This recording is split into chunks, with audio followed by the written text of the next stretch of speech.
Fala pessoal, tudo bem com vocês? Agora é oficial, Alexandre Pato foi confirmado, está de volta ao tricolor paulista. Como será esse contrato? Os bastidores do negócio e quando ele estreia? Chega mais, eu sou o Chico Garcia, inscreva-se no canal e vamos juntos!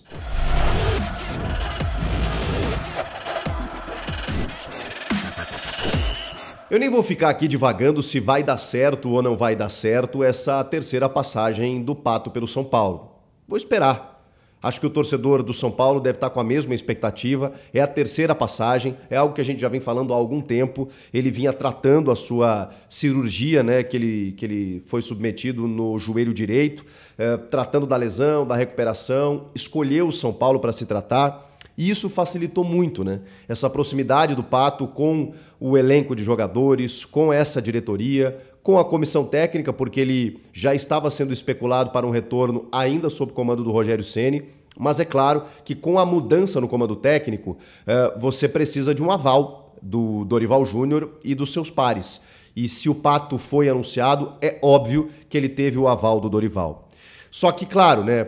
Como é que ele vai entrar no time? O Dorival tem plena confiança. Bom, houve conversas, né, entre o Dorival e o Alexandre Pato e uma, digamos assim, uma promessa, uma garantia de que haveria uma dedicação 100%, que é o mínimo, né, para um jogador que está assinando um contrato, ainda mais com uma certa desconfiança. A gente sabe das virtudes e dos defeitos do Pato. Sabe do potencial que ele tem, pelo brilhante jogador técnico que é, mas com carências em competitividade que ele demonstrou ao longo de toda a carreira. Sabe também o quanto ele deu certo na primeira passagem, especialmente no São Paulo, num time, enfim, incrível, né? Com, por exemplo, Kaká, Luiz Fabiano, Paulo Henrique Ganso. Depois, em 2019 e 20, lembra do Pato Careca, né, que começou a fazer uns gols e tudo mais, mas depois não teve sequência, acabou saindo.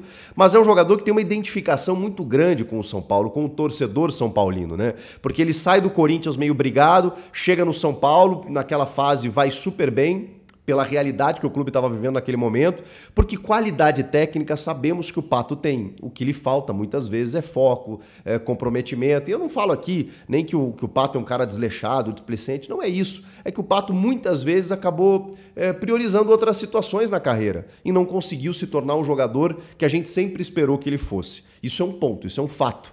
Conversei com o Kaká recentemente, já conversei com o Cafu, jogadores de altíssimo nível, tá? Que acompanharam a chegada dele no Milan. E quando ele chega no Milan, era assombroso, né? Porque ele não podia estrear, ele chegou com 17 anos e ele ficou 6 meses treinando. E nos treinamentos, esses jogadores se olhavam e falavam assim, caramba, esse cara vai resolver todos os nossos problemas, chegou aqui o melhor do mundo. Infelizmente, ele não conseguiu sustentar isso. Tem 34 anos, vem de uma cirurgia no joelho, não está apto para jogar ainda, então são várias ressalvas. Só que eu não vou aqui determinar que o Pato não vai dar certo e muito menos dizer que, meu Deus do céu, São Paulo contratou um craque, agora vai. Eu acho que no momento em que o São Paulo anuncia o Pato e da forma como anuncia, acho interessante, minha opinião. Por quê? São Paulo primeiro está vivendo um momento bacana com a chegada do Dorival. O Dorival acalmou os ânimos, está tendo resultado, está tendo desempenho. Hoje você tem um time muito mais confiável do que com o Rogério. O que é um time confiável? É um time que não oscila tanto, é um time que você sabe aquilo que pode entregar, que tem suas limitações, mas que compete, que disputa, que busca o resultado. É muito mais fácil você trazer um jogador assim nesse time, ajustado, interessante, em que ele vai brigar por um espaço, do que naquela bagunça que estava o São Paulo, num time completamente inconstante, como se ele fosse o salvador da pátria. Então acho que muda a perspectiva. O Alexandre Pato chegar nesse time do São Paulo, ele vai agregar. E se não agregar, não vai jogar. É simples, o time está funcionando sem o Pato, ele não está precisando desesperadamente de um Pato para resolver os seus problemas. Então eu acho que essa é a principal premissa. Depois, a gente tem informações de que esse período de recuperação dele ajudou muito a criar um ambiente positivo para o Pato. O Pato, bom, o departamento médico do São Paulo era mais recheado do que o vestiário que estava jogando. Então, em determinado momento, tinha mais jogadores no DM do que à disposição do Rogério Ceni. E o Pato era um cara que estava sempre lá, dando uma força para os caras, se aproximou desses jogadores. E esse comportamento, essa atitude, essa postura dele nos bastidores, ela também favoreceu a identificação dele com o clube. Ele é um cara que ama o São Paulo, fala que defende o São Paulo o tempo inteiro, sempre manifestou o desejo de voltar por onde esteve. Isso que ele é revelado no Inter, campeão mundial com o Inter, e ele nunca cogitou voltar para o Inter. E na infância tem fotos dele com a camisa do Grêmio e tudo mais.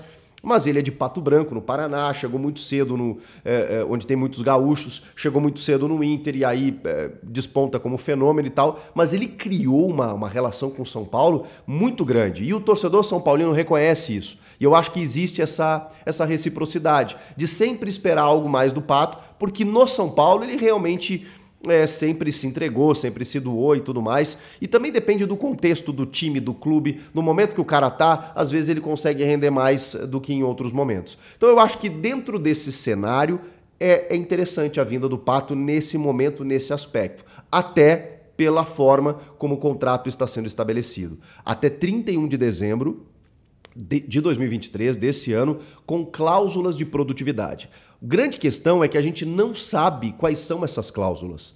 A gente não sabe quais gatilhos, possivelmente, acionem uma renovação, ou um aumento de salário, ou uma bonificação. A gente não sabe nem quais são os valores envolvidos. Porque tem aquela história de que o Pato, enfim, tem uma devoção ao São Paulo, que isso seria uma questão secundária. Mas ninguém trabalha de graça e ainda mais um jogador do nível dele, pelo nível que ele foi, pelo menos. Então, essa transparência, acho que a diretoria do São Paulo precisa ter, pelo menos na apresentação, explicar como é que está sendo feito. O Lucas Lima a gente sabia, por exemplo, no Santos, né? Para dar um exemplo assim de um jogador que estava em baixa, chegou no Santos, que também tinha uma identificação com ele, apesar da rusga, né, da forma como ele saiu, ele foi lá, pediu desculpa e a diretoria anunciou, estamos pagando para ele aqui 100 mil mensais, que é um valor abaixo, assim, até pelo que ele estava ganhando no Palmeiras. E até o final do Paulista. Se ele for bem e tudo mais, a gente renova até o final do ano. Até renovaram mais, né? Acho que até meio ou final de 2024. Mas enfim, o Lucas Lima tá se justificando no Santos, tá a fim de jogar, o time também tá enfrentando dificuldades técnicas e aí o cara acaba despontando. No caso do Pato, a gente não sabe qual é o valor, se tem...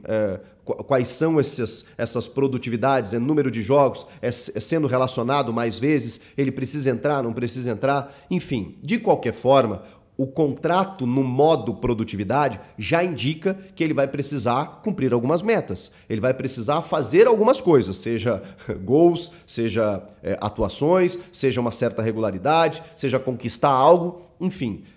Seria interessante a gente descobrir exatamente o que consta nesse contrato. O fato é que ele vai precisar demonstrar o seu valor, ele vai precisar entrar e corresponder. E talvez isso até esteja o motivando. Quando que ele vai jogar? Bom, como eu disse, ele está se recuperando ainda da cirurgia do joelho, já está voltando para campo aí nos próximos dias, deve ser na próxima semana, e tem uma expectativa, uma projeção aí de que, por exemplo, o Campeonato Brasileiro vai parar para datas FIFAs aí, para amistosos, a partir do dia 10 de junho.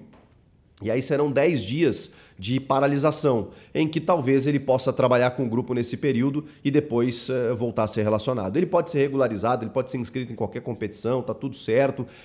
Ele vem de graça, porque ele estava livre no mercado. Então foi uma oportunidade de mercado de um jogador querido pelo clube e que ainda demonstra uma vontade de performar, mesmo aos 34 anos, com toda a qualidade que ele tem. Vindo de uma lesão, sem entrar em campo desde o dia 13 de agosto de 2022, isso é um outro complicador. Provavelmente, quando ele tiver à disposição em cerca de 15 a 20 dias, vai entrar lá nos minutos finais, vai começar até a gente imaginar uma titularidade, eu acho que demanda um tempo. Mas ele também tem pouco tempo para mostrar o seu futebol. Contrato só até o final do ano e agora o São Paulo vai começar a entrar nas fases nevrálgicas, decisivas e fundamentais de todas as competições, especialmente das Copas, né?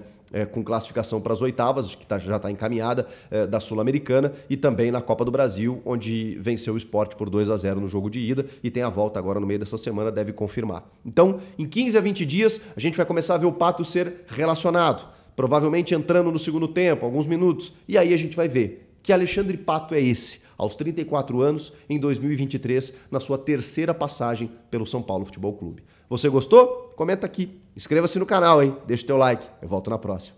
Tchau!